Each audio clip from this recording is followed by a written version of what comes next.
Selamat pagi, saudara sekalian dimanapun berada di saat ini. Salam kasih dalam Tuhan Yesus Kristus dan salam jumpa kembali dalam renungan pagi untuk hari ini, hari Sabtu, tanggal 11 Desember tahun 2021. Mari kita berdoa sebelum firman Tuhan disampaikan. Bapa di surga, berikanlah firman-Mu kepada kami Tuhan, untuk kami mengerti firman Tuhan dan dituntun di dalam kebenaran-Mu. Karena firman-Mu adalah kebenaran ya Tuhan. Tuhan Yesus mampukan juga setelah kami mendengarkan firman Tuhan, untuk kami dapat melakukannya dalam kehidupan kami sehari-hari, agar hidup kami sungguh menyukakan hati Tuhan. Berkati Tuhan pemberitaan firman Tuhan ini, dan terpujilah Tuhan. Dalam nama Yesus kami berdoa. Amin. Baik, saudara-saudara, mari kita lanjutkan lagi pembahasan kita mengenai seputar Natal yang terambil dalam Injil Matius pasal 1 ayat 18 sampai 25. Ayat 18 sudah kita bahas dan kita masuk dalam pembahasan ayat 19. Kemarin sudah dibahas, tapi hari ini masih kita membahas ayat 19 karena masih belum selesai. Mari saya akan bacakan lagi Matius 1 ayat 19. Berkata begini, karena Yusuf suaminya seorang yang tulus hati dan tidak mau mencemarkan nama istrinya di muka umum. Ia bermaksud menceraikannya dengan diam-diam. Sekarang timbul pertanyaan saudara-saudara, mengapa Yusuf ini mau menceraikan Maria dengan cara diam-diam? Jawabannya adalah ketika itu hukum Taurat masih berlaku. Dan salah satunya adalah jika seorang perempuan kedapatan berbuat zina, maka ia harus dilempar dengan batu sampai mati, saudara-saudara. Nah, pada waktu itu Maria sudah hamil. Hamil bukan karena berhubungan badan dengan Yusuf. Yusuf tidak tahu pada waktu itu kalau Maria mengandung karena Roh Kudus. Jadi Yusuf menyangka kalau Maria itu telah bermain gila dengan orang lain. Tentu saja Yusuf kecewa berat melihat keadaan Maria seperti itu. Telah hamil padahal mereka belum hidup sebagai suami istri.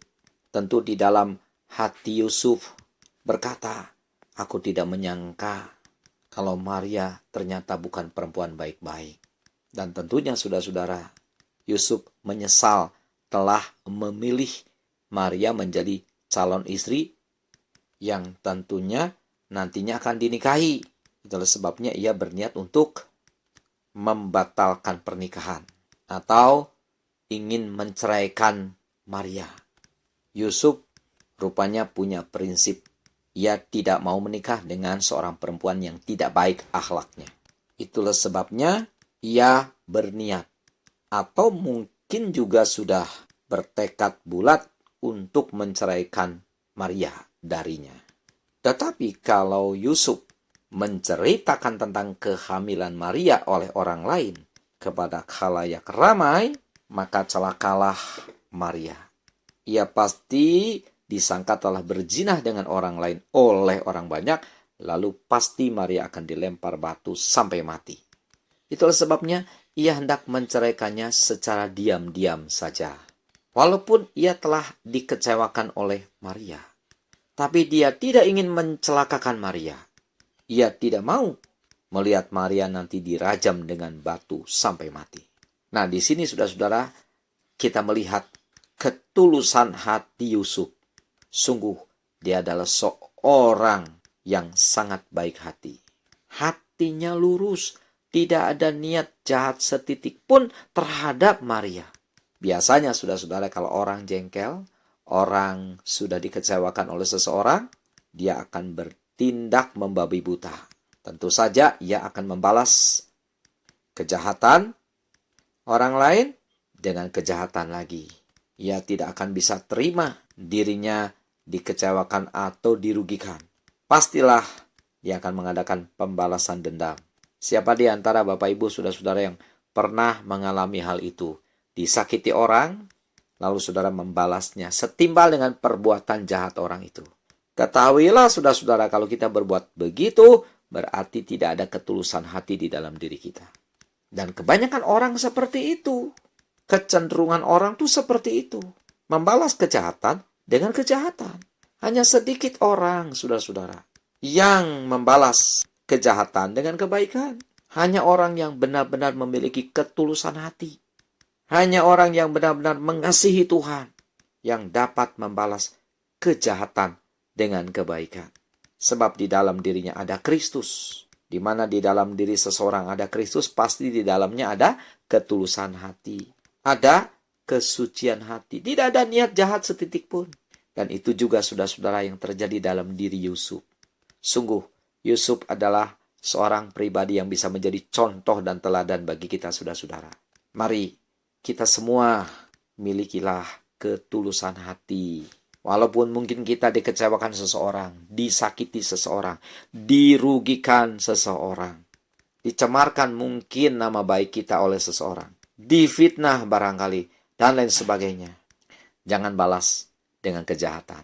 Tetaplah miliki ketulusan hati. Percayalah bahwa kalau kita benar, Allah pasti membela kita. Sebab Tuhan tidak mungkin membela orang jahat.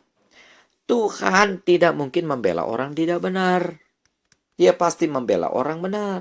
Kalau Tuhan membela orang tidak benar, berarti dia melawan firman-Nya sendiri. Sebab itu, saudara-saudara, tenang sajalah kalau kita disakiti, dirugikan, dijahati oleh seseorang. Tetaplah tulus hati. Nanti Tuhan yang bertindak untuk membela kita. Nanti Tuhan yang akan bergerak, berperang untuk kita. Kita diam saja. Serahkan saja semuanya kepada Tuhan. Pembalasan itu adalah hak Tuhan. Dan nanti kita akan lihat, saudara-saudara, kemenangan yang gilang gemilang Tuhan akan berikan kepada kita. Tak pernah, saudara-saudara, Tuhan meninggalkan orang-orangnya yang hidup benar. Orang-orang yang memiliki ketulusan hati. Demikian dengan Yusuf. Tuhan tahu Yusuf punya hati tulus. Maka itu Tuhan tidak meninggalkan Yusuf.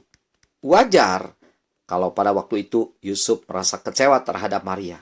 Karena dia belum tahu kalau Maria mengandung dari Roh Kudus. Bukan karena Maria berbuat zina dengan laki-laki lain. Tetapi walaupun demikian, dia tidak sembarangan bertindak. Dia tidak mau Maria celaka. Dia mau Maria tetap selamat, sekalipun telah mengecewakan dirinya. Itulah ciri orang yang tulus hati, saudara-saudara. Nah, sekarang tinggal kita menilai diri kita masing-masing, saudara-saudara. Adakah ketulusan hati itu di dalam diri kita? Harus ada loh Bapak Ibu.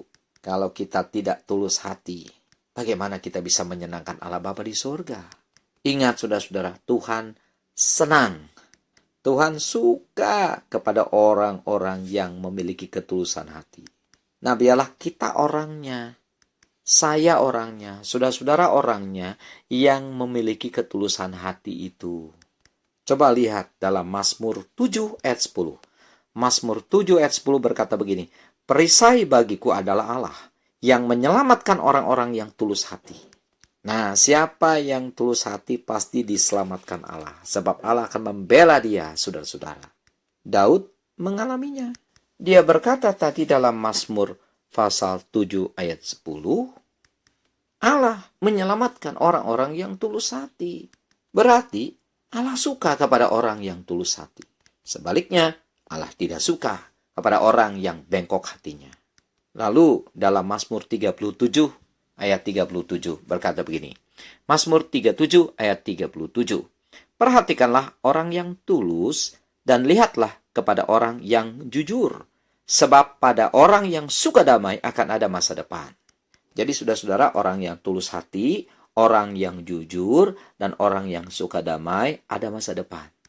Artinya saudara-saudara, orang yang tulus hati, orang yang jujur, dan orang yang suka damai pasti dipelihara Allah, dibela Allah, ditolong Allah. Sehingga masa depannya cerah. Kalau begitu sebaliknya saudara-saudara, orang yang bengkok hati, orang yang tidak jujur, orang yang tidak suka damai, masa depannya bisa suram. Jadi kalau begitu bagaimana saudara-saudara? Pilihlah ketulusan hati. Tanamkan dalam hati dan pikiran kita. dijamin hidup kita pasti berbahagia. Karena Allah berpihak kepada kita. Satu lagi ayat, saudara-saudara, dalam Mazmur 73 ayat 1. Mazmur 73 ayat 1 berkata begini, sesungguhnya Allah itu baik bagi mereka yang tulus hatinya, bagi mereka yang bersih hatinya. Nah, saudara-saudara, kalau kita memiliki ketulusan hati, kita akan merasakan setiap hari kebaikan Allah dilimpahkan dalam hidup kita, saudara-saudara. Berarti sebaliknya, siapa yang tidak tulus, siapa yang bengkok hatinya, ia tidak akan mengalami kebaikan Allah. Indah sekali loh Bapak Ibu saudara-saudara kalau kebaikan Allah itu kita terima setiap hari.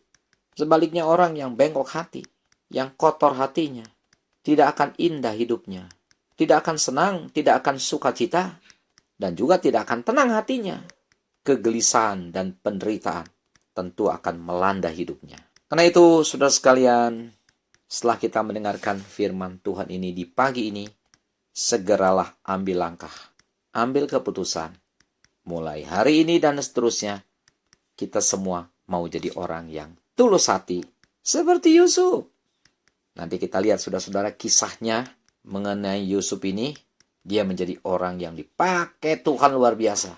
Ia dipercaya Tuhan untuk menjadi ayah untuk Tuhan Yesus. Selagi ia masih kecil.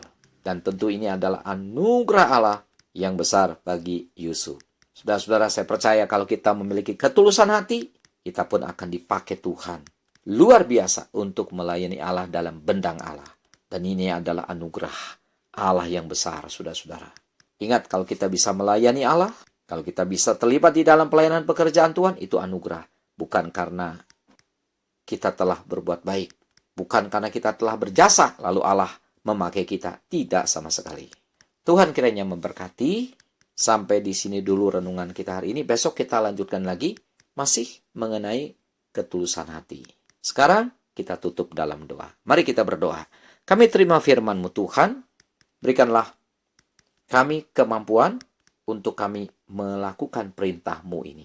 Supaya perjalanan hidup kami adalah berkenan di hadapan Tuhan. Dalam nama Yesus kami berdoa. Amin.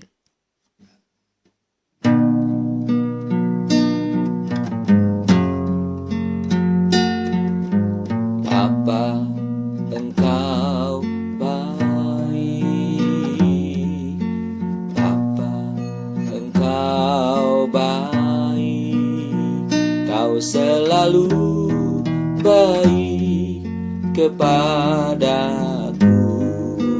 Bapa, ku cinta Kau. Aku memuji-Mu, aku menyembah-Mu, ku nyanyi